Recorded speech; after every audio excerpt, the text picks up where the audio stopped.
wabarakatuh.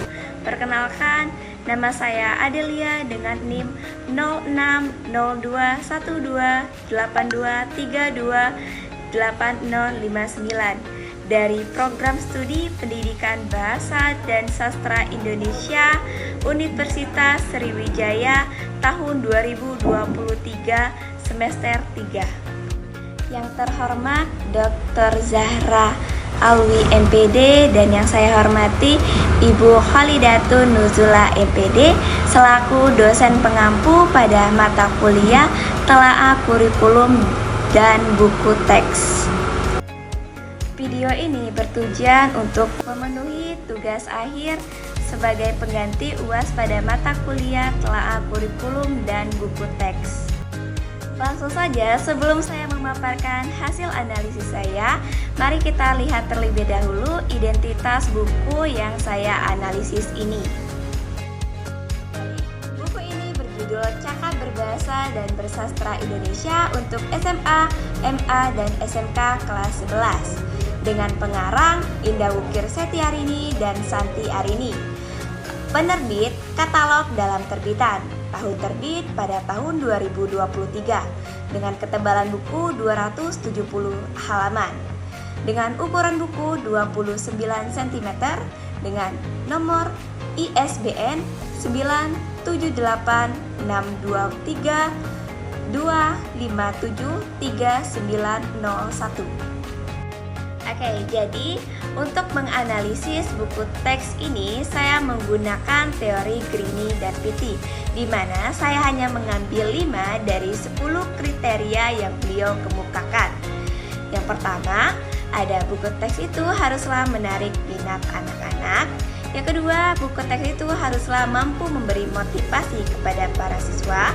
Yang ketiga, buku teks itu haruslah memuat ilustrasi yang menarik hati para siswa.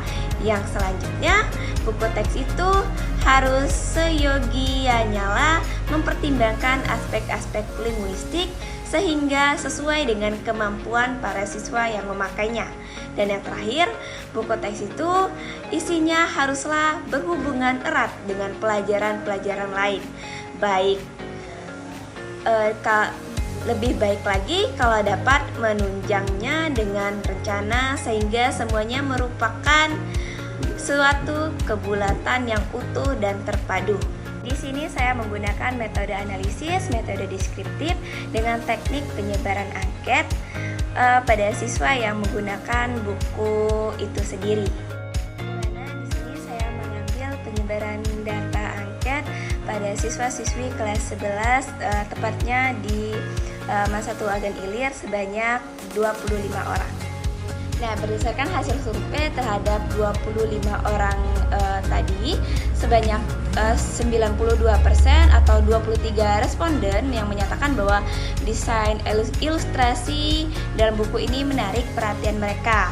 Dan hanya 4% satu responden yang merasa desain ilustrasi ini tidak memberikan daya tarik.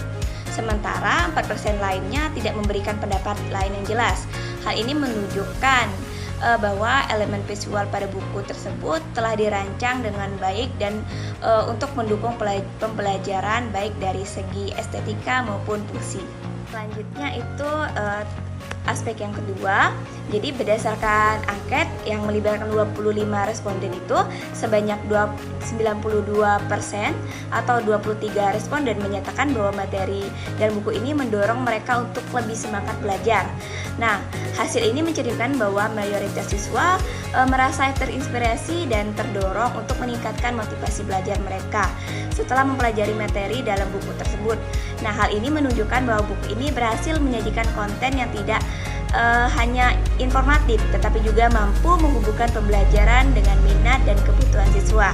Nah, sebaliknya, hanya 4% atau satu responden yang merasa bahwa materi ini dalam buku ini tidak memberikan pengaruh terhadap semangat belajar mereka, sementara 4% lainnya tidak memberikan tanggapan yang jelas.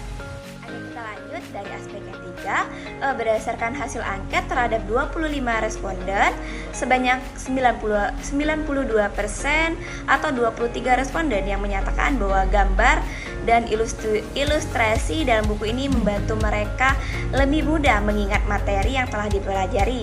Nah, hal ini menunjukkan bahwa elemen visual yang digunakan dalam buku ini terbukti efektif dalam mendukung proses pembelajaran dan meningkatkan daya ingat siswa.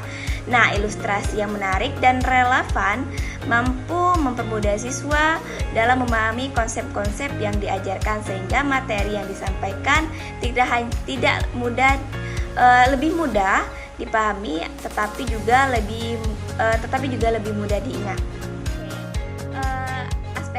Berikutnya, berdasarkan hasil angket yang melibatkan 25 orang, sebanyak 96% atau 24 responden menyatakan bahwa bahasa yang digunakan dalam buku ini membuat mereka merasa nyaman saat membaca. Nah, presentasi ini menunjukkan bahwa penggunaan bahasa dalam buku tersebut sangat efektif dalam memenuhi kebutuhan pembaca, baik dari segi kesederhanaan maupun kejelasan. Nah, bahasa yang digunakan dirasa mudah dimengerti dan dipahami, tidak membingungkan sehingga membantu siswa lebih fokus pada materi yang dipelajari. Oke, aspek yang terakhir, berdasarkan hasil angket yang melibatkan 25 responden, sebanyak 92% atau 23 responden menyatakan bahwa materi dalam buku ini berhubungan erat dengan pelajaran lain yang mereka pelajari. Hal ini menunjukkan bahwa buku tersebut berhasil menyediakan konten terpadu yang tidak hanya relevan dengan satu mata pelajaran tetapi juga mendukung pembelajaran lintas disiplin ilmu.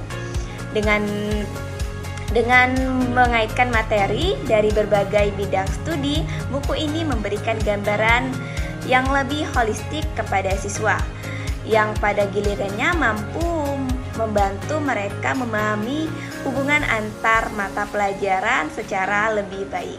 Oke, kesimpulannya, jadi secara keseluruhan buku ini telah terbukti efektif dalam menciptakan pengalaman belajar yang menarik dan menyenangkan bagi siswa. Desain yang menarik, ilustrasi yang relevan, serta bahasa yang sederhana dan mudah dipahami merupakan faktor utama yang mendukung keberhasilan buku ini dalam memotivasi siswa dan membantu mereka memahami materi dengan lebih baik. Keterkaitan materi dengan pelajaran lain juga memberikan manfaat besar dalam menciptakan pembelajaran lintas disiplin yang bermakna. Meskipun demikian, dengan sedikit perbaikan pada ilustrasi, soal latihan dan contoh keterkaitan antar pelajaran, buku ini dapat lebih optimal dalam mendukung proses pembelajaran dan memberikan manfaat yang lebih besar bagi siswanya. Oke, jadi ada beberapa saran perbaikan yang perlu dilakukan pada buku ini untuk meningkatkan kualitas buku teks ini. Salah satunya pada aspek yang perlu diperhatikan adalah peningkatan kualitas ilustrasi. Jadi beberapa siswa itu menyarankan agar ilustrasi diperbaiki dengan menambahkan lebih banyak detail dan infografik untuk memperjelas materi, terutama pada topik-topik yang lebih kompleks. Ilustrasi yang lebih mendalam dapat membantu siswa memahami konsep-konsep yang sulit dan mendukung pembelajaran visual. Selain itu, infografik atau diagram yang lebih informatif juga bisa membantu menjelaskan hubungan antar konsep, memberikan penjelasan yang lebih mudah dipahami dan memperkuat daya ingat terhadap materi. Baik, sekiranya itu saja yang dapat saya paparkan dari hasil analisis buku teks Cakap Berbahasa dan Bersastra Indonesia untuk kelas 11 SMA, MA, dan SMK Kurikulum Merdeka karangan Indah Wukir Setiarini dan Santi Arini. Saya Adelia, mohon pamit undur diri. Terima kasih. Wassalamualaikum warahmatullahi wabarakatuh. Bye-bye.